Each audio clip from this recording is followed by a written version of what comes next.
We're very pleased today to introduce William Mellor, President and General Counsel of the Institute for Justice.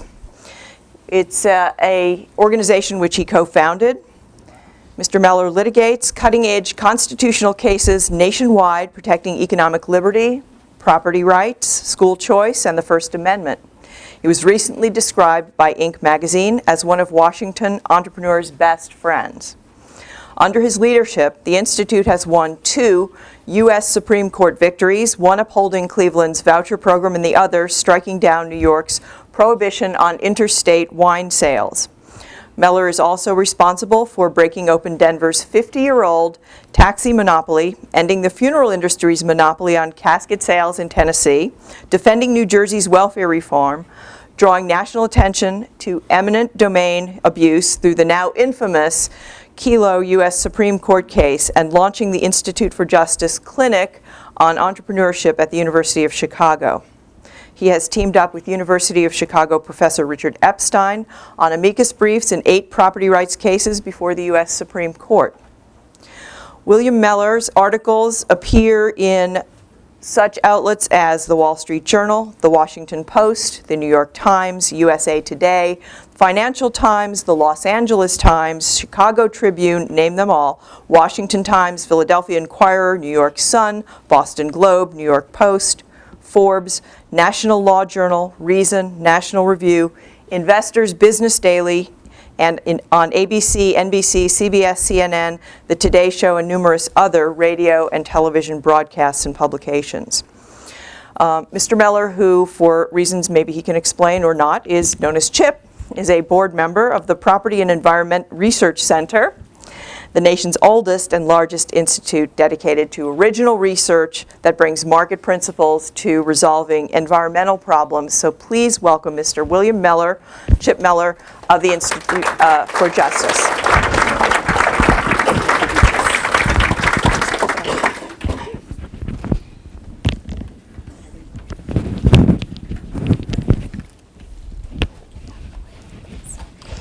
Thank you so much. I'm delighted to be here today. It's a special treat to speak to the John Locke Foundation. You know, John Hood and the gang here have just done a terrific job over the years doing truly first-rate, cutting-edge public policy research that has, and I know even more so in the future, will shape the course of public policy for the good here in North Carolina. And it's also nice to be here and get to meet the board this morning of the North Carolina Institute for Constitutional Law. That's another dimension of the fight for freedom in the courts here, where you now have a force to take action in the courts to protect the constitutional liberties that all North Carolinians should be able to enjoy as a birthright, but that are too often just run roughshod over by arbitrary laws and regulations. Now, I'm here today to talk about a book that I co-authored with Robert Levy. The book is called The Dirty Dozen. And this book looks at the 12 worst Supreme Court cases since the New Deal. 12 cases that radically expanded government and diminished individual liberty. Now, we picked these 12 cases after surveying about 75 of our colleagues in the legal profession, in academia, and in the world of public interest law, asking them to just give us their hit list of the cases that they felt most transformed this country in the wrong way. And interestingly, there was quite a degree of consistency in the cases that they selected. I'd say about 9 or 10 of them just came up in just about everybody's list. We then picked and chose a couple of them that we thought best illustrated the point we were trying to make about expanded government and diminished freedom. But we chose 12 just because it had a certain, I guess, poignancy to it. Thankfully, today, as a result of the Supreme Court's decision on the last day of its term, last Thursday, it's now just the Dirty 11. Because one of the cases that we chose to pick out with particular opprobrium was the Miller case from 1939, which was the case that until last Thursday called into question whether or not there was an individual right to bear arms in this country. And the court, as you all know by now, ruled 5-4 very decisively to say that indeed there is, as the founders intended, an individual right to bear arms protected by the Second Amendment to the U.S. Constitution. So what this shows is a couple of things. One, of course, the Supreme Court got it right. They are capable of getting it right, despite what I'm going to tell you in a minute. And it's all the more reason we should be optimistic about the prospects for undertaking the daunting task that is described in the Dirty Dozen of calling upon the court to undo the damage that it has done. Now, as we approach an election, as we are soon to do, the whole issue of Supreme Court nominations really becomes an overriding concern to lots of people, both left and right, liberal and conservative. And oftentimes, this concern is cast in terms of a desired outcome on a particular issue, most notably abortion, but others are oftentimes thrown in the mix as well. And in other instances, you'll hear candidates now sort of speak in code words that are designed to sort of signal to their base what they intend to do with judicial nominations, because no longer is it possible for nominees to get in there and really engage in a rigorous explanation of their philosophy of jurisprudence. So you'll hear someone talk about, like Barack Obama, I'm going to seek justices who have compassion, who are guided in their constitutional jurisprudence by compassion. But you'll also hear John McCain and other Republicans say, well, we're going to appoint justices who are guided by judicial restraint. Both of those terms, when you really get right down to it, are remarkably ill-defined. And despite such focus on the judiciary, we rarely hear a discussion of the Supreme Court's systemic and negative impact on our governing institutions and our rights. Bob Levy and I decided to write the Dirty Dozen to tell that story. And I ought to just step back for one moment and just recognize my co-author for another matter, and that is he was the architect of the gun case last week. As you may have seen, if you saw any media this weekend, he was all over the place, but there were 3 lawyers who put that case together. And Bob was the man who really came up with the money. He financed it. He's a lawyer himself, so he is integrally involved in the pursuit of the case. And then 2 other lawyers, both of whom actually were also associated with the Institute for Justice, Clark Neely, a senior attorney at the Institute, and Alan Gura, who was the lead lawyer who argued the case, is a former law clerk of ours. So I'm really proud to have that affiliation, especially with Bob as my co-author. Now, our book, as I said, is about the 12 cases since the New Deal that have changed the course of American history, away from constitutional government and towards a government of unbridled power. Because some of the cases were decided decades ago or involve obscure facts like how much wheat can a farmer in Ohio grow and at what price can he sell that wheat every year as required by or set by the federal government, or under what circumstances can a contract be altered after it's been entered into willingly by 2 parties. And when can the government run roughshod over those contracts? Obscure facts like that and the sort of musty haze of time make it easy to overlook just how radically, and that's not a term I choose lightly, these decisions changed our governing institution and ultimately our way of life. My talk today will focus on the proper role of the Supreme Court and the consequences that come from ignoring that role, as was done in each of the Dirty Dozen. So we'll be talking about provisions of the Constitution, clauses of the Constitution. And when you look at those clauses, you'll find that whether it's political speech, economic liberty, property rights, welfare, racial preferences, sanctity of contract, or imprisonment without charge, the U.S. Supreme Court has interpreted the Constitution and behaved in a manner that would have stunned, mystified, and outraged our founding fathers. Alexander Hamilton noticed that he labeled the judiciary the weakest of the 3 departments. If only he had been correct when he wrote in Federalist Paper 78 that the judiciary, from the nature of its functions, will always be the least dangerous to the political rights in the Constitution. On the other hand, James Madison got it wrong too. Despite all their debates, he also had an interesting view of the court, and he said the powers delegated by the proposed Constitution to the federal government are few and defined, and those which are to remain in the state governments are numerous and indefinite, and the court's role was similarly circumscribed. If only that were so. It won't come as news to folks in this room, perhaps, but I'll just go over a couple of facts that directly come from these cases that I'm going to be talking about. We're all aware of just how much the federal government has grown in the last 50, 60 years. But when you stop and think about it, it brings it home when you realize that every year, year in and year out, the federal government publishes over 70,000 pages of proposed and new rules and regulations at the federal level. Over 70,000 pages. There are today 319 executive agencies or independent agencies at the federal level, 319. There are over 4,000 federal statutory crimes. And when it comes to regulations, they too can have criminal sanctions attached to them, and there's somewhere between 10,000 and 300,000 regulations or criminal activities defined by regulation.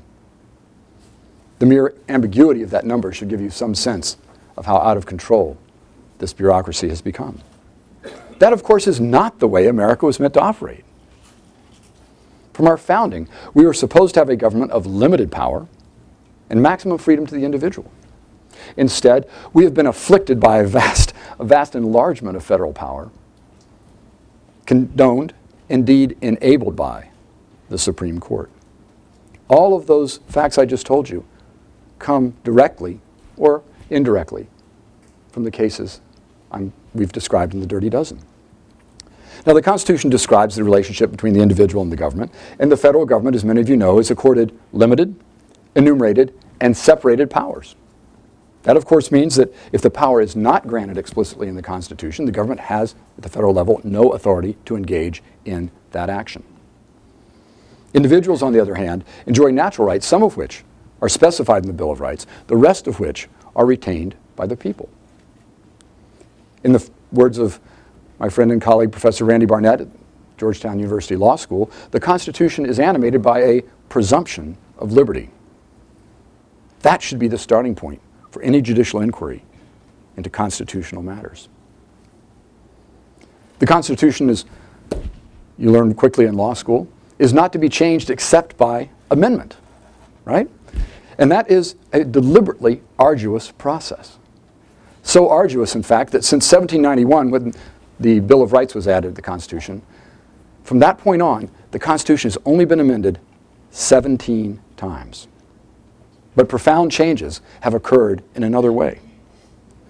The Supreme Court has accomplished through the back door what Congress and the states could not accomplish through the amendment process.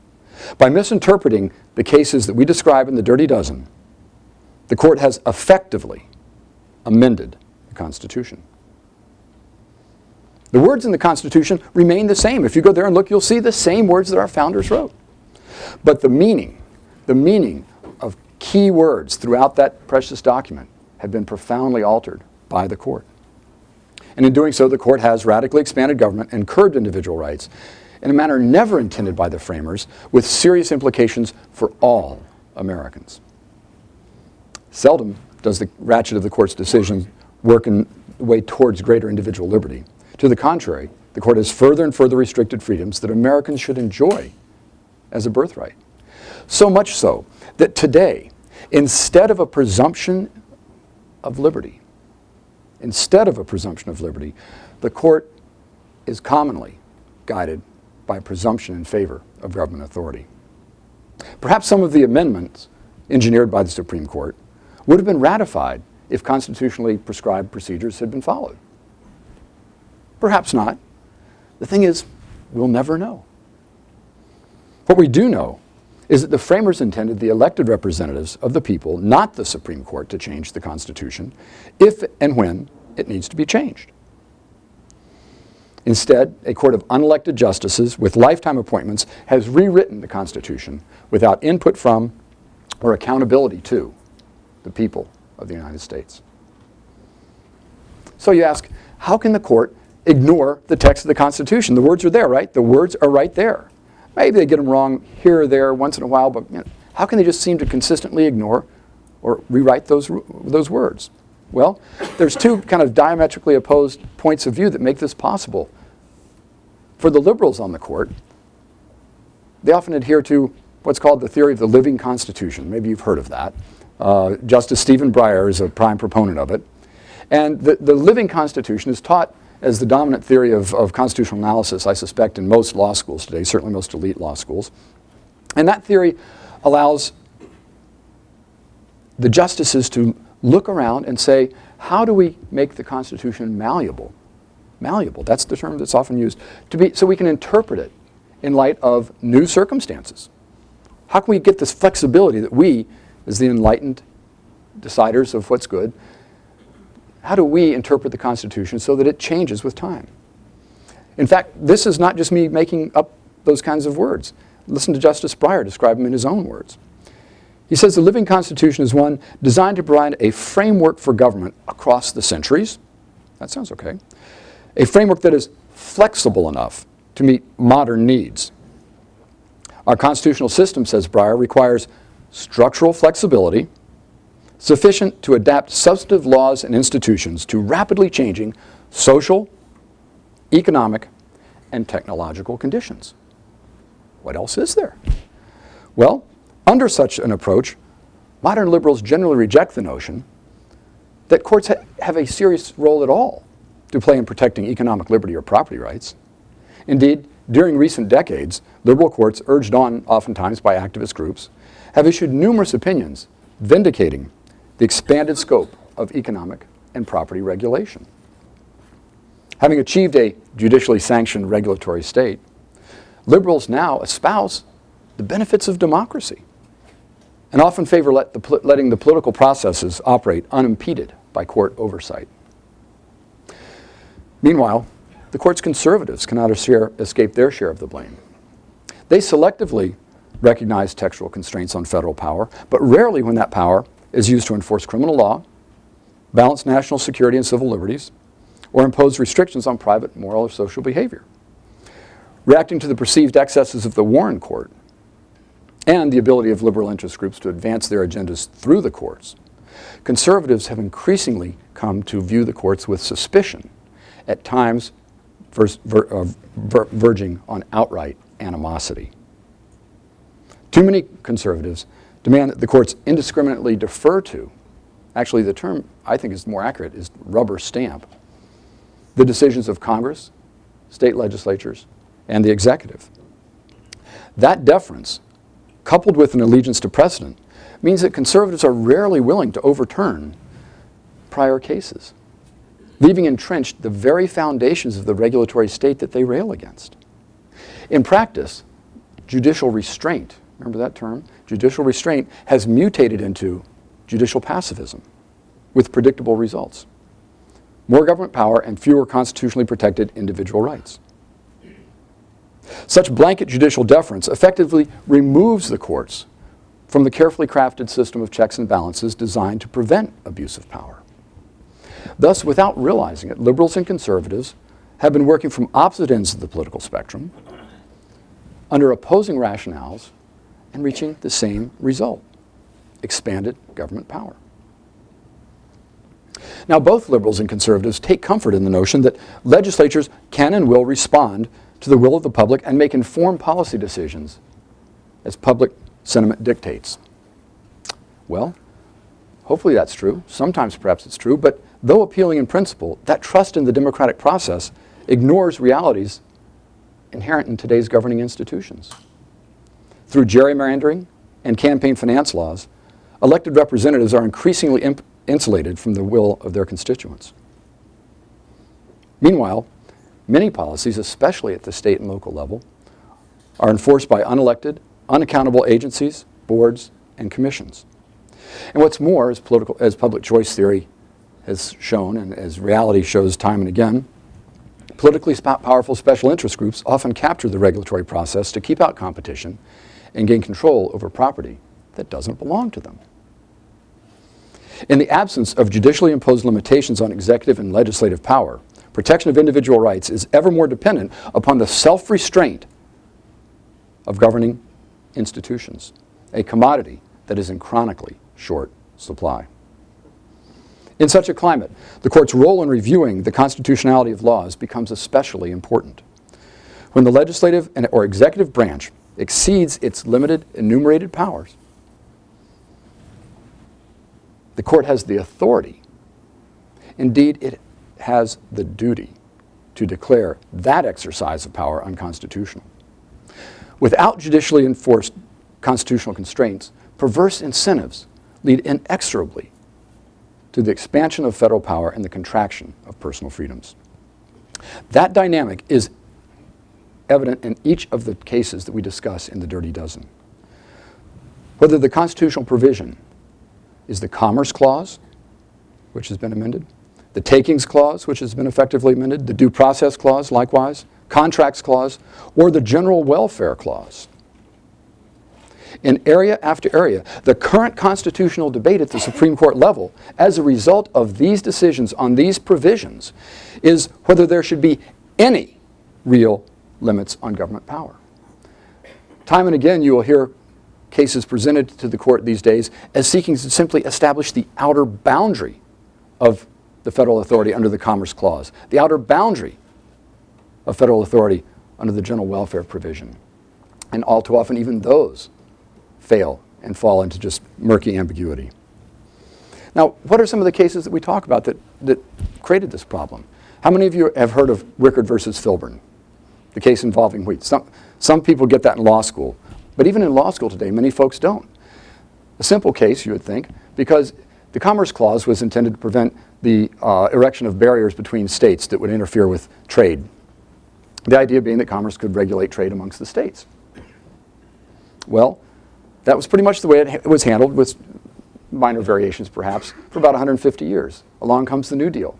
And in the New Deal, the Agricultural Adjustment Act decides how much wheat can be grown per acre and what the price can be charged for that wheat. Roscoe Filburn had a farm in Ohio where he's growing wheat. Now, the wheat he was growing was solely on his farm for his personal use, never to enter interstate commerce.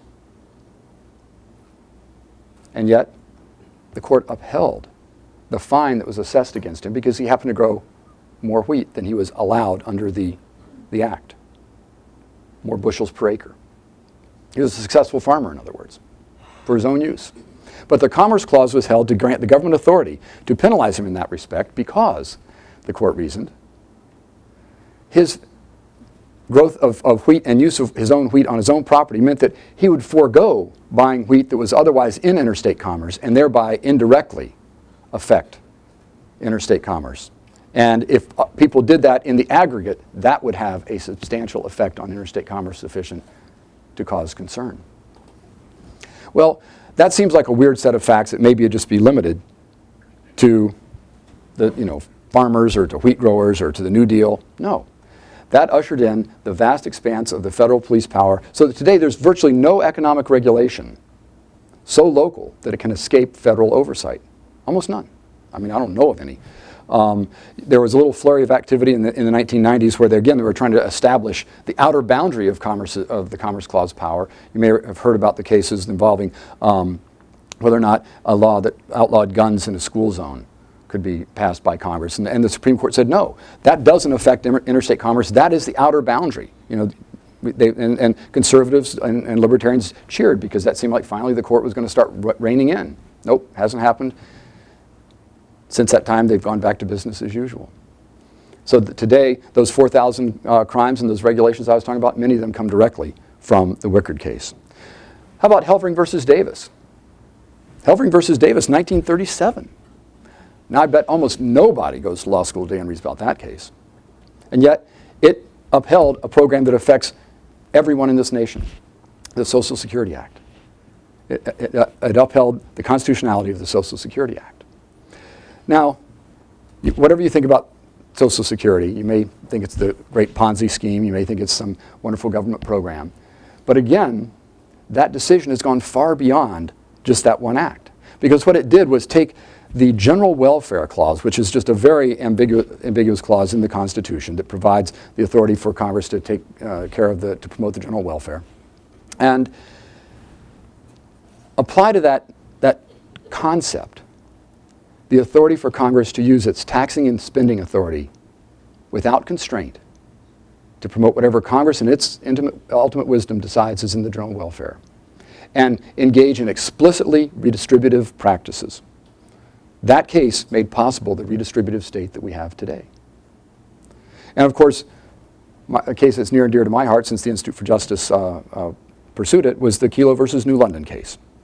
And that may be more familiar to you because it was in the news recently. But again, to illustrate how quickly they can transform the words of the Constitution, the Fifth Amendment says private property shall not be taken for public use without just compensation. And the whole battle in the Kelo case was the terms for public use, which would seem to be sort of common sense terms, and a common sense term which for 150 years pretty much was a common sense term. A public use meant that the government was going to own and the public was going to use the property that government acquired through eminent domain.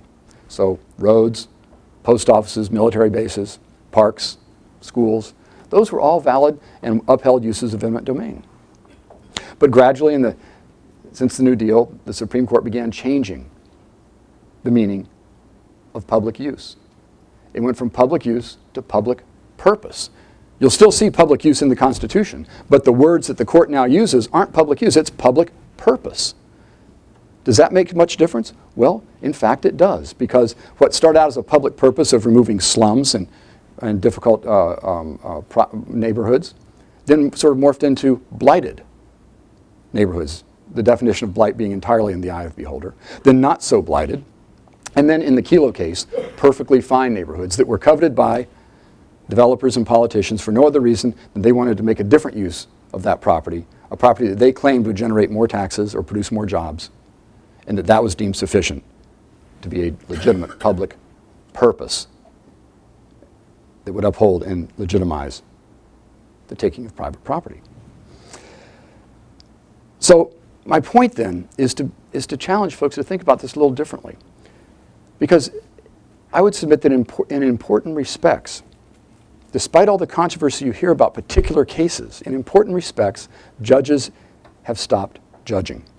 For all practical purposes, the Supreme Court has ceded nearly unbridled authority to the other branches of government.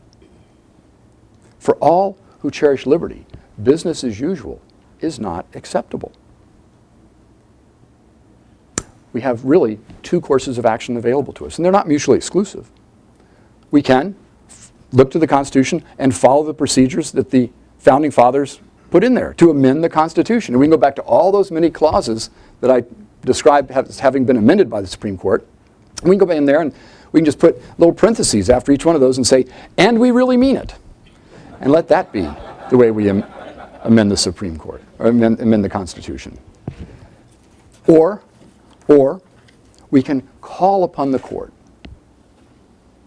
in the nomination process and in the cases that it is presented to begin undoing the damage that it has done, the damage that it has wrought to the fabric of the Constitution. Courts must play their part and begin to reinstitute the constitutional protections that they eviscerated.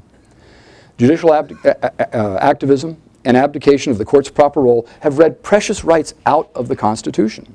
Only consistent and principled judicial engagement will rehabilitate them. Respect for precedent must not mean refusal to re-examine wrongly decided cases.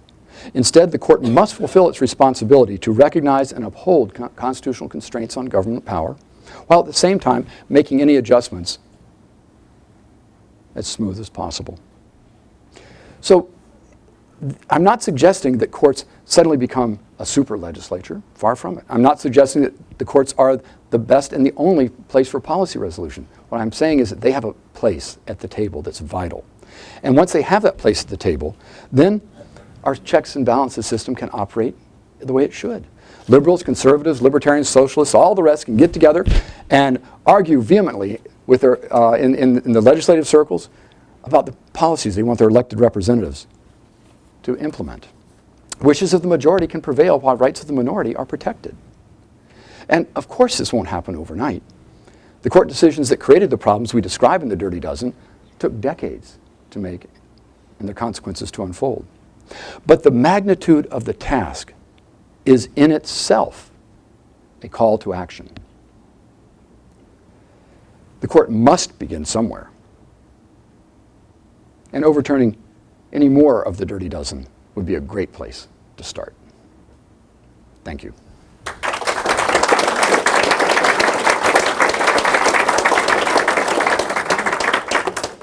And do we do questions? Oh, I'm happy to answer any questions. And yes? It seems, though, that, even if we went in the direction you just suggested, which would be fantastic, that there has been sort of a meta principle established, which is the court can indeed read the Constitution however they want to. So even if it goes back, in other words, that general principle has been established, that really there's no check on the court. Well, technically there is a check on the court in that, the Congress does have the ability to set all kinds, they can set the rules, they can set the federal rules of evidence, or they can be changed by the court. There's a whole, under Article 3 of the Constitution, the control of the courts, the oversight of the courts by Congress are pretty significant in terms of what they can, and even creating the Supreme Court in the first instance do. So there is some available recourse in the elective process. But you're right, it goes back to the earliest days of the 19th century, when the role of judicial review was sanctified by the Supreme Court and accepted by the political branches. So that it's a pendulum. And I'm not suggesting this is a once and for all time slam dunk. I'm suggesting that the pendulum's way over here, and we need to begin pushing it back. Because the only way it's going to keep going is in the wrong direction, in a very ad hoc fashion. We'll get a victory like last Thursday's, with a whole bunch of other bad ones, gradually drifting in the wrong direction. Yes, sir. Did you use Euclid Village? The zoning case, Euclid versus Ambler Realty. They took 75% of the value of that property without compensation. Now they say if there's any economic value left in the property, they will not compensate. That's right. The whole issue of the takings clause has been perverted in several ways by the Supreme Court. One is the eminent domain issue. One is the regulatory takings issue, which I think the Locke Foundation does some great work on that, I expect. And so basically, how much does regulation reduce the value of your property, and at what point is that reduction in value compensable? And you're right, the Supreme Court has said, the case we'd look at is the Penn Central case, which took away $150 million from Penn Central when it was denied the opportunity to develop the air rights over Grand Central Grand Central Station there, and with no compensation, no recourse, nothing. They just gone. They declared it historic preservation and took that right to develop away from them. And since then, it is now at the point where the only thing we know is that at the outer boundary, remember I was talking about the outer boundaries, 100% diminution in value. If they take away everything, they have to compensate you. 99%? Nope. Yes? Buckley versus Vallejo, one of the 12? Well, this is on the campaign finance issue, and in fact, the McConnell versus FEC decision which is the subsequent case after Buckley.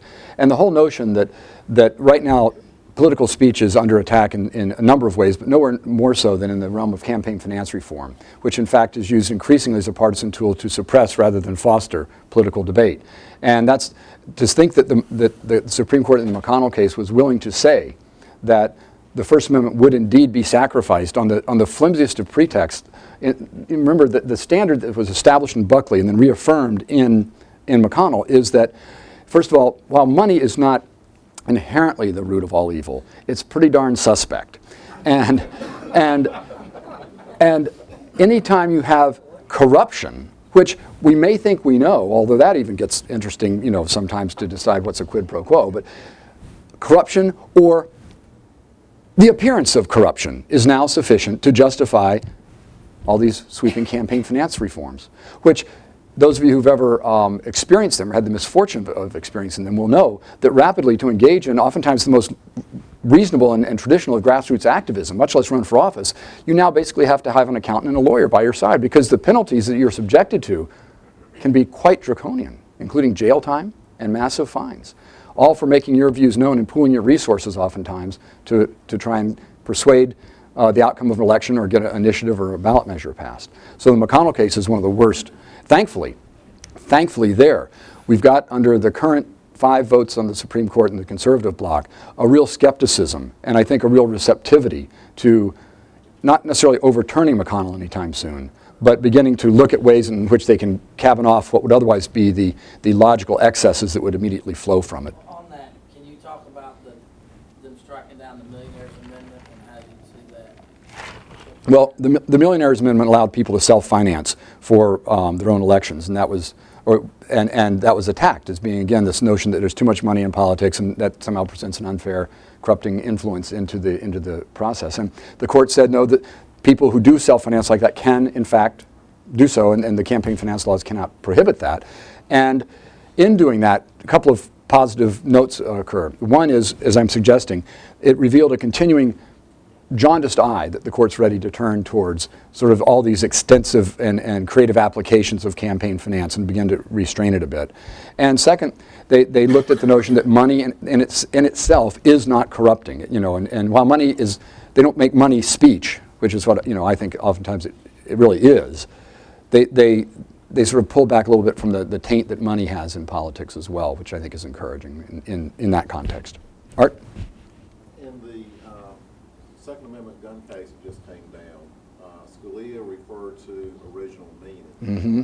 The dissenting opinion used, what's now being the liberal blocs, started using the term original intent. Yeah. And original intent used to be what the conservative or limited government text used. Could you elaborate or explain the difference between original intent and original meaning, why the liberal bloc is now using the term original intent? Well, I will confess that as excited as I am about the Heller case, I haven't read all 157 pages yet, so I can't give you the insider's view of it. Here's what I can sort of offer some thoughts about. Originalism, as Scalia talks about, is really animated by the view of the historical context in which amendments, or where the Constitution was passed and then the Second Amendment was put in. And looking at that and then sort of tracing its evolution gives a sense of what was really going on in the minds of the framers and in the society at the time, such that you are grounded in some fashion. It's not just, again, making it up as you go along or governed solely by today's necessities. And that, you know, I think there's a lot of gravitas to that point of view. The liberal wing, I think this was nothing more than Stevens, who's a very clever justice, kind of trying to hoist the conservatives on their own petard a bit and hijack the term, what they're calling original intent, and trying to tweak them, because they basically, if you read Scalia's opinion, you'll find in 64 pages, it's just chock full of history. I mean, it's just filled with historical analysis. A lot of it directly taking on Stevens by name. And in doing that, I think Stevens was really just trying to tweak him and come up with some box that they would maybe pull Kennedy into, or although after seeing the argument, it was clear Kennedy was going to be on our side in this, or try and just, you know, capture the terms of the debate. But I don't think it's anything calculated in a way that's going to last or endure as any kind of guiding philosophy or competing philosophy on the court. I think it was extremely expedient in the context of that case. Yes? I've read the book, hats off. Oh, thank you. Envisioning at a future confirmation hearing, senators thumbing through the book with big questions. What I want to know is, now that United States Miller doesn't make the Dirty Dozen anymore, what was your 13th? Oh. If there's a new version Well, at some point in the future, what's that? Well, I think we'll hold off on that and see which one comes out in the next few terms. I can tell you this, that if you do read the book, and I'm sure all of you now will go out and read it, right? You'll find that we had the dishonorable mention category, so that some of the cases would have, like Buckley, and you know, we have McConnell as the Dirty Dozen, but Buckley versus Vallejo would be a dishonorable mention. The Nebbia case, I mean, there's different cases that were just almost as bad, or the precursor to the one that was really bad, but we said they didn't quite measure up for the point we were trying to make. Yes, in the back. I was wondering if part of the blame isn't just the court, but also the enabling agency, because I have this idea that even if we have John Scalia's, the federal agencies, the vast federal agencies, were simply to try to circumvent what few decisions could be coming out of the state. Whereas right now what we have is actual agencies that stand in decisions that come out of our Well, you know, that's a great question. One of the cases we talk about is a case called the Whitman Trucking case, and that is one that, and its precursor, its dishonorable mention companion, the Chevron case, were ones that granted to these unaccountable agencies and departments the ability to be judge, jury, and executioner, because Congress basically delegated unchecked authority to these agencies. And under the non-delegation provision of the Constitution, Congress is not supposed to delegate legislative authority to these unaccountable agencies without very carefully described what they called intelligible principles, guidelines to govern the discretion that was going to be exercised. Well, just the opposite has happened. It's a blank check. And so you're absolutely right. They expand, they evade, they are unaccountable, you can't rein them in, and they take on a life of their own. And that's why you've got 75,000 or 70,000 pages of these regs coming out every year. But that's, again, directly sanctioned by the U.S. Supreme Court in a way that was never intended by the founders. Yes, Michael? Back on zoning, we have a county that's about to declare 150-foot buffers on both sides of the major interstate. And this amounts to somewhere around 2,500 acres of property that will not be able to be used. Well, you can't use it for a driveway and your utilities. Does that mean the 100% ban? Well, thanks.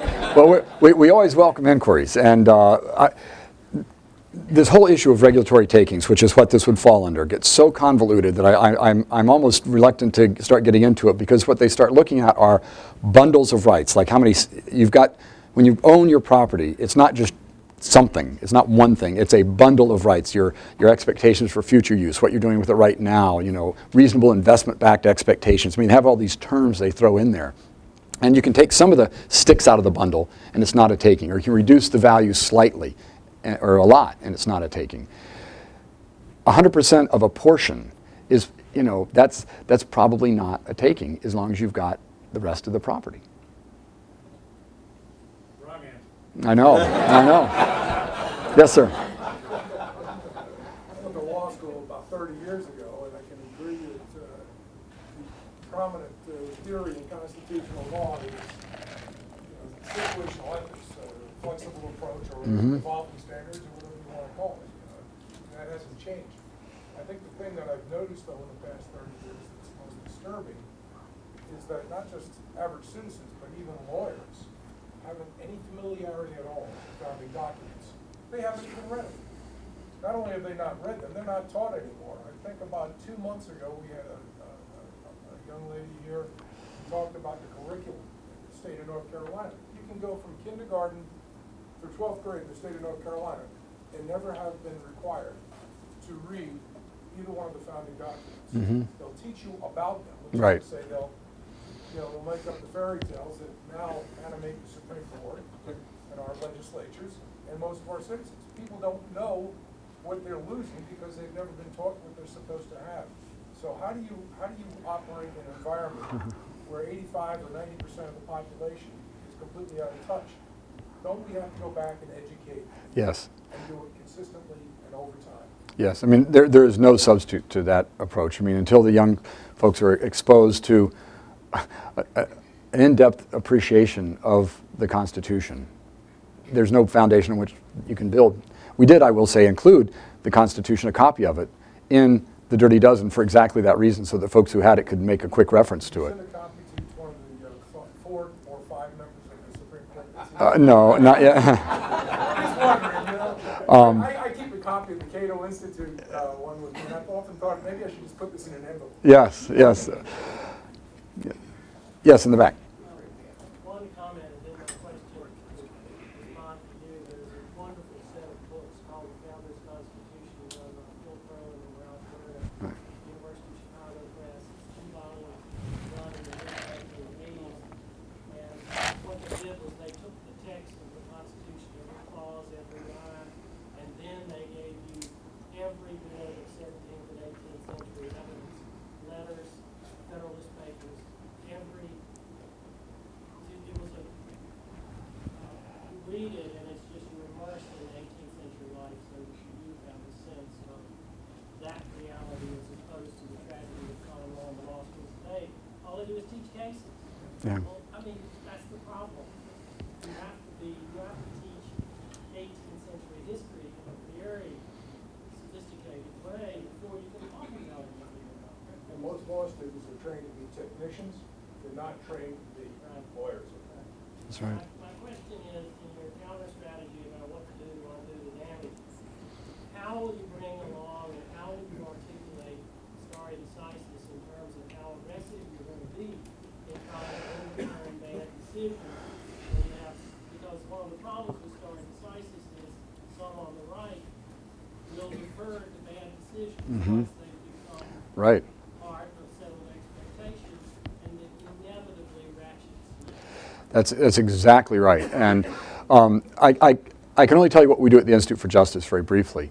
And that is we try and percolate up cases that are deliberately constructed in a way to make them most appealing on the issue of the law and the plaintiffs that we select and the context in which we can make that case arise. The Kelo case was a classic example of that. You know, that we had that was about a 10-year campaign to get that case before the Supreme Court through multiple cases that were all percolating up at the same time with sympathetic plaintiffs, outrageous facts, evil villains, and relatively simple facts. That's our little formula. And we didn't know for sure which one was going to get there, but there was 2 or 3 we thought were strong contenders. Not every one of the cases in the Dirty Dozen's amenable to that in exactly the same way, but they all can benefit from that. The gun case was put together exactly that way. They did it exactly as an IJ case, and it was, even though it wasn't an IJ case, the formula, or not a formula, but the approach was very, very consciously crafted that way. And I think that over time that can begin to present them with the most appealing circumstance. Justice Scalia has gone to federal societies and said basically he expects Kelo to get overturned. So maybe we'll get another one of the Dirty Dozen. And but I think you're right. As long as stare decisis is sacrosanct, we lose. Liberty loses and advocates lose. Yes. Another property rights issue is forced annexation, and it's in a lot of states. Nebraska, Yeah. Indiana, they're embroiled in legislative battles. And I just wondered how much traction could that get if it got a little more attention? Well, I think that gets a lot of traction at a local level. It's, you're right. It's not yet the issue that people have become aware of how sweeping it is. I don't know how to attack that directly legally because it varies from state to state. But I can tell you just one little quick story about the campaign finance issue to show you how pervasive this can be and how perverse it can be. In Parker, Colorado, it's the town outside of Denver, there's a little town called North Parker. And lo and behold, the citizens of Parker decided they wanted to annex North Parker. They announced they're going to do that. Citizens of North Parker decided, not so fast. Our taxes are going to go up. We like things just the way they are. So they got together and did exactly what you'd do if you were just normal Americans. They decided they're going to hold bake sales. They're going to do rummage sales. They're going to buy signs, put them out in their yard. They're going to, leaflet a few places. I mean, this is not sophisticated, high-level political stuff. This is grassroots neighborhood action. They were sued under the campaign finance laws because they hadn't registered to be an issue committee. And they were subject to fines and jail time for the fact that they were violating the campaign finance laws. That was based on, how much was that based on state law versus federal law? That was state. That was all state. Yeah, see, the real perversity of the McConnell decision is terrible at the federal level, but it's just trickling down into every single state in one way or another. Do we have just one more? Do you want to cut it? No, finish, take a question or two. Okay, well, okay, yes. The phrase a compelling state interest, Mm-hmm. I'm not a lawyer, but Mm-hmm. I know that this has been used to undermine, to a considerable degree, freedom of interstate commerce and sort of enable states to regulate commerce, and usually, as you put it earlier, to benefit of special interests. What sort of test could there be for compelling state interests? It seems just to open all sorts of doors to arbitrariness. Whoa. Okay, I'll do this real quick because I think we're just about out of time. But you've asked a really, really complex question and a good one. But I want to do it justice. Let me just see what I can say real quickly. The whole notion of compelling state interest, anytime the court starts getting into how it's going to address rights that individuals ought to enjoy, they'll come up with tests. And oftentimes they're 2-, 3-, 4-part tests. Typically, it's common to find something akin to the notion of a compelling state or government interest as on the side of government kind of tips the scale. And the way that game works is when you've got rights at stake, what would normally be a fundamental right, the right to speak or the right to vote or whatever, it will be circumscribed because they'll define the right very narrowly. It's the right to speak only in certain instances, only in certain situations, only about certain things. And so the right is very narrow. the compelling government interest will be societal. It'll be described larger and larger. And so it'll tip the scale just as you suggest. The flip side of that is that the presumption of liberty I was talking about, the real perversity of the way it's interpreted now with the presumption in favor of government authority is that for economic regulation, the whole notion of earning an honest living without arbitrary government interference, today for any economic regulation, it will be upheld at the state and federal level if a court can think of any reasonably conceivable set of facts, to justify that law, even if those facts did not exist when the law was passed, and if they did exist, if the legislature never once thought about them, the court can conjure it up entirely on its own, and they do that routinely and rubber stamp economic regulation across the board. So it's, they kind of get you coming and going. In other words, we're screwed. Nope, not yet. We'd love to hold on to you, but I think Okay, we're gonna thank you.